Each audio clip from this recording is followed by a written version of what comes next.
এতদিন তো জামাইয়ের টাকা খরচ করে এই খাবারটা রেস্টুরেন্টে গিয়ে অনেকবার খাইছি। আজকে ফাইনালি নিজের হাতে এই খাবারটা বানিয়ে ফেলবো, সাথে জামাইয়ের টাকা খরচ থেকেও তাকে বাঁচিয়ে দিলাম। আমার তো মনে হয় এই স্পেশাল রান্নাটা আমরা কম বেশি সবাই অনেক পছন্দ করি। হ্যালো এভরিওয়ান, আসসালামু আলাইকুম, কেমন আছেন আপনারা সবাই? চলুন শুরু করে দেই আজকের এই স্পেশাল রেসিপি বানানো। তো ফার্স্টে হচ্ছে আমি মুরগির মাংসগুলাকে ভালো করে ক্লিন করে নিছি, আর এখন হচ্ছে মাংসগুলার সাথে সব রকমের মশলাগুলোকে দিয়ে দিব। ফার্স্টে হচ্ছে পেঁয়াজ বাটা দিলাম, আর এখন দিয়ে দিলাম রসুন বাটা, আদা বাটা, আর এখন দিয়ে দিতেছি হচ্ছে হলুদের গুঁড়া, তারপর হচ্ছে মরিচের গুঁড়া, আর তারপর হচ্ছে স্পেশাল যে মশলাগুলো। এই রেসিপির মূল যেই মশলাটা, যেটা হচ্ছে এই রেসিপিটাকে অনেক স্পেশাল করে, সেটা হলো এই যে কালাভুনা মশলা, যেটা হচ্ছে ঘরেও বানানো যায়, তবে আমি হচ্ছে কিনা মশলাটা ইউজ করতেছি, মানে রাঁধুনি কালাভুনা মশলা। আর এখন দিয়ে দিলাম হচ্ছে এই কালাভুনা মশলাটা, আর এখানে অনেকটা পরিমাণেই দিয়েছি। আর এখন হচ্ছে 4টা শুকনা মরিচ দিলাম, আর এখন পরিমাণ মতো একটুখানি লবণ দিয়ে দিলাম। সবগুলো মশলা দেওয়ার পর এখন হচ্ছে খুব ভালো করে আমি এই মশলাগুলোর সাথে মাংসটাকে ভালো করে মাখিয়ে নিব,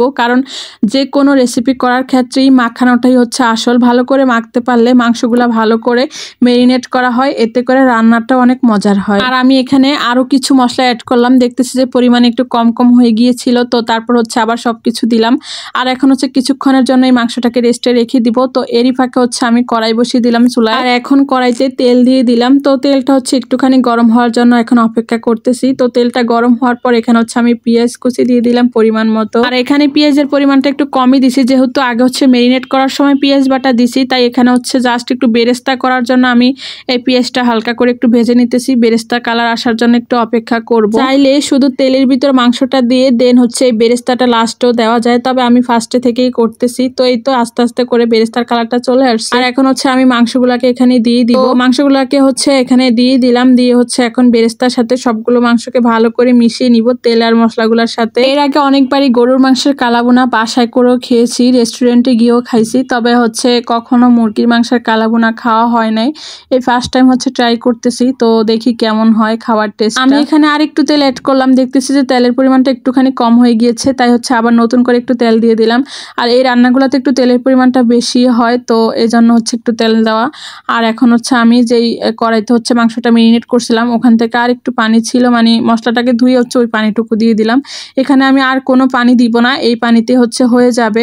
মানে আস্তে করে হচ্ছে একদম নিবু নিবু জাল করে হচ্ছে এই রান্নাটা করতে হয়, এতে করে হচ্ছে মশলাটার কালারটা একদম কালো কালার হয়ে যায়। তাই এই রান্নাটা একটু লং টাইম নিয়ে করতে হয়, কারণ এই রান্নাটা অল্প আছেই করা লাগে। আমি প্রায় 30 মিনিট পর এখানে আসছি, দেখি যে এসে অনেকটাই হচ্ছে পানি শুকিয়ে গেছে, পানি কিন্তু অনেকটা মাংস থেকে ছাড়ছিল। আর এখন যেহেতু প্রায় লাস্ট মুহূর্তে আসছে, তাই হচ্ছে একটুখানি আমি এখানে আবার কালাভুনা মশলা দিয়ে দিতেছি, কারণ লাস্টে একটু মশলা অ্যাড করলে সুন্দর একটা ফ্লেভার আসে। বলতে বলতে রান্নাটা আমার প্রায় শেষ। এই তো দেখেন কত সুন্দর একটা কালার আসছে, যদিও ফোনে কালারটা একটু লাল লালই দেখায়, তবে আসলে কিন্তু কালারটা এরকম ছিল না, আর একটু কালো টাইপেরই ছিল। ওটা হচ্ছে ফোনের ক্যামেরা হয়তো বোঝা যায় না। আপনাদেরকে একটু কাছ থেকে দেখাইলাম, দেখেন কত সুন্দর মাখো মাখো টাইপের হয়েছে আজকের রান্নাটা। মানে ফাইনালি আমি করতে পারছি, এটাই অনেক। আর গ্রানের কথা কি বলবো, এটা রান্না করার সময় পুরা ঘর হচ্ছে আপনার এই মাংসের গ্রানে একদম ভরে গেছে। আর এখন আমি চুলাটা কিন্তু বন্ধ করে দিছি, আর এখন প্লাস দেওয়া, এই জন্য কালারটা আরো বেশি লাল দেখায়। ফাইনালি হচ্ছে এখন খেতে চলে আসলাম। এটা কিন্তু আমার দুপুরের রান্না ছিল। আপনারা নিশ্চয়ই মাংসের কালারটা দেখে বুঝতেই পারছেন যে কতটা টেস্টি হয়েছে এটা। আপনারা যারা ভিডিও দেখতে দেখতে এই পর্যন্ত চলে আসছেন, অবশ্যই একটি কমেন্ট করে যাবেন, আর আমার ভিডিওটি যাদের ভালো লাগছে অবশ্যই একটু শেয়ার করে দিবেন। আপনারা ভিডিওটি আমার পেজে দেখে থাকলে পেজটিতে ফলো দিয়ে রাখবেন, আর ইউটিউব চ্যানেলে দেখলে অবশ্যই চ্যানেলটিতে সাবস্ক্রাইব করে দিবেন। তো আজকে এই পর্যন্তই রাখতেছি, দেখা হবে নেক্সট ভিডিওতে। ভালো থাকবেন সবাই, আল্লাহ হাফেজ।